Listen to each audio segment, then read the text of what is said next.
Most guys won't touch these 6 trades, and I mean that literally. They see the job title and they keep on scrolling.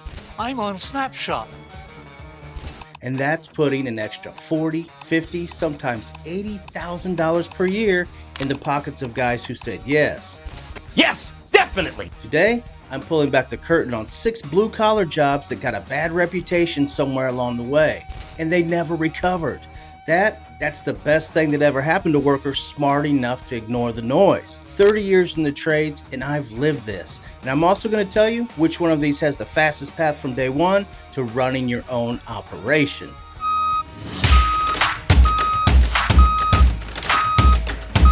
Guys, real quick, I've put together a totally free 2026 blue collar resource guide. It's got links to getting started in union jobs, free apprenticeships, and grants to start your own business, and much, much more. It's totally free, my gift to you. Just hit the link down in the description and grab your copy today. And while you're at it, tap that subscribe button and notification bell. It's also free to you, and it helps us bring 3 fresh new videos to you every single week. I sure appreciate you. Now let's get into it. Here's something nobody talks about. A trade's reputation gets set early, real early, and then it just stays. Like concrete. I've watched guys turn down $30 an hour jobs because their uncle called it a dead-end job in 1997 or something. Their uncle hasn't been on the job site since Clinton was president, but that opinion is still running the show. The trades I'm about to show you, they got tagged with a bad image years ago. Dirty, dangerous, it's beneath them, whatever the reason was. And here's what happened next. The workers dried up, the wages went up, the opportunity quietly became enormous, and most guys, they still haven't figured it out because they stopped looking the second they saw the job title. That's the perception trap, and it's been making smart workers rich for the last decade. I'll be honest with you, I almost fell into this trap myself early on. We'll get into that later. But first, let me show you exactly what we're working with here. Yeah, I said it. Nobody wants to talk about septic systems, which is exactly why a licensed septic installer in rural Georgia is clearing $75,000 to $95,000 a year, working just 4 days a week. Here's what the stigma crowd doesn't know. America has 21 million homes on septic systems right now. Every single one of them needs inspection, service, and eventually replacement. And the guys who do that work, they are aging out of the industry faster than new techs are coming in. The smell is real. I'm not going to lie to you about that. But so is the $45 an hour starting wage in states like Texas, Florida, and Tennessee, where new construction is exploding right now. And here's what's really a trip. Septic work has one of the lowest barrier to entry cert paths in any skilled trade. Some states can certify you in under 6 months, and once you're licensed, the solo operator market is wide open because nobody else wants to compete with you. Now we got septic out of the way. Number 2, industrial painters. This one hits different for me personally. Early in my carpentry days, I worked alongside a crew of industrial painters on a bridge job outside of Detroit. It was brutal work, I remember. Confined spaces, respirators all day.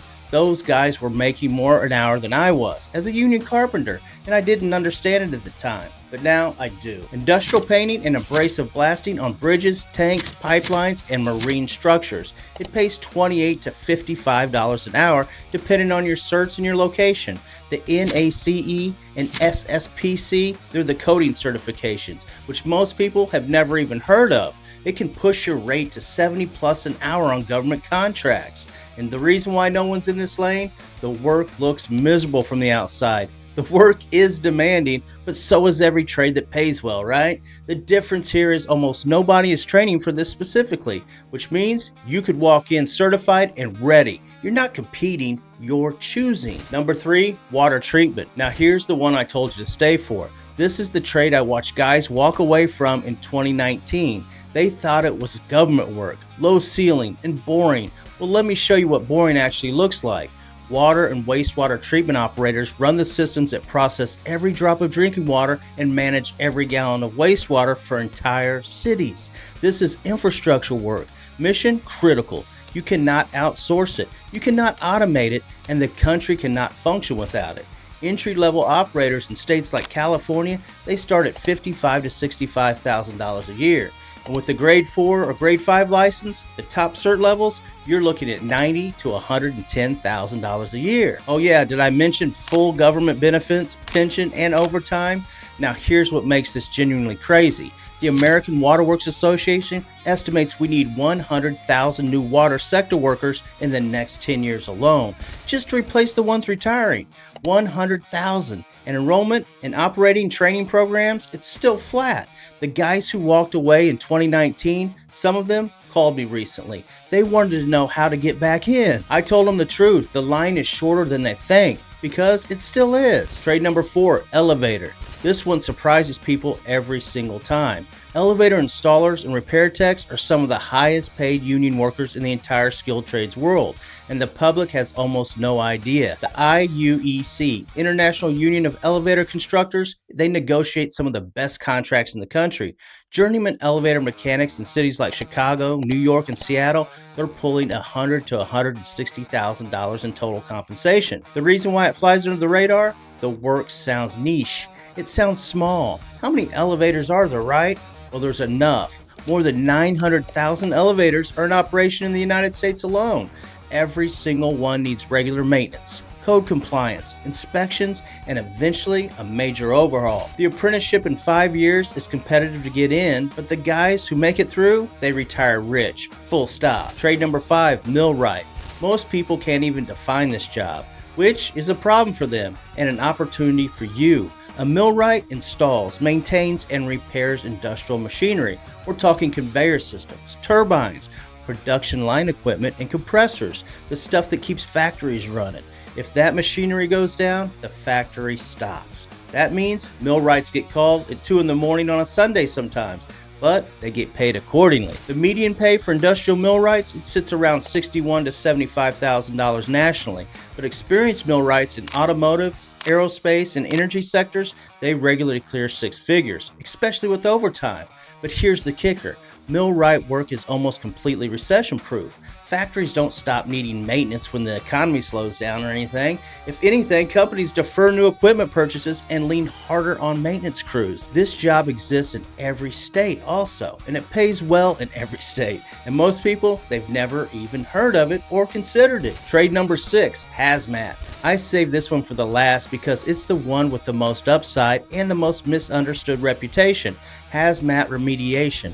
Asbestos, lead paint, mold, chemical spills. Sounds scary, right? And honestly, the safety protocols are serious. This isn't a job you show up unprepared or anything, but here's what the scared crowd is missing. Hazmat remediation techs work on some of the most federally regulated, highest liability job sites in America, which means the pay is structured to reflect that risk. Entry-level techs with OSHA 40-hour HAZWOPER certification, that's HAZWOPER certification, they start at $20 to $28 an hour.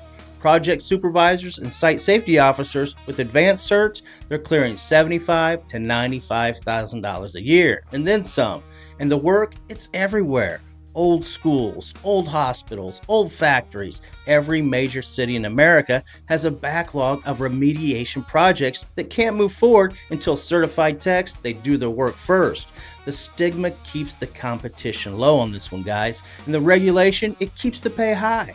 That combination right there is the whole damn ball game. Now, before I tell you exactly how to get into these trades, the fastest path, the certifications that matter, and what to do if you're starting from zero, I want to make sure you know about Course Careers. If you've been watching this channel, you know I only put my name on things I believe in. And Course Careers is a training platform that gets blue-collar workers and tech workers into high-paying careers without a 4-year degree and without student loan debt. They're real programs with real outcomes, and they've got free intro courses and thousands of real reviews. Check them out down below in the link, guys. I appreciate it. Now, here's how you actually get in these trades fast. Here's what most career advice videos skip. They show you the job, they show you the money, and then they leave you standing there. Not today. For every single trade on the list, the fastest path and follows the same 3 moves. Move 1, get the baseline cert first. OSHA 10 or OSHA 40 HAZWOPER. It's for remediation. The NACE Level 1 for industrial coatings, State Operator Trainee License for water treatment, and the IUEC Apprenticeship application for elevators.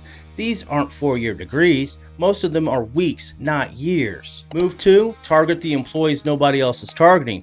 Don't apply to the big flashy firms everyone else is chasing. Go find the regional remediation companies, the municipal water districts, the elevator maintenance contractors. These employers are desperate, and desperate employers negotiate differently. Move 3, use your trades network. If you're already in the trades, union or non-union, you have contacts who know someone in every one of these fields. One conversation with the right person could put you in front of a hiring manager before the job is ever posted online. That's how it works in the real world. Not LinkedIn, not job boards, a text message to the right guy. Let me bring this full circle.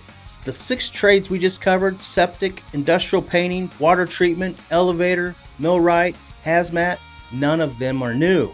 None of them are a secret. They've been sitting there, paying good money for years. The only thing keeping most guys out is an opinion that was formed before they were born probably. Their dad didn't want to do it. Their buddy made a joke about it. They saw one bad headline somewhere and that was enough. Meanwhile, the guy who ignored all of that and showed up to the training program anyway, he's the one buying the truck. He's the one with the overtime check. He's the one who got promoted because he was one of the people in the building who even knew how to do the job.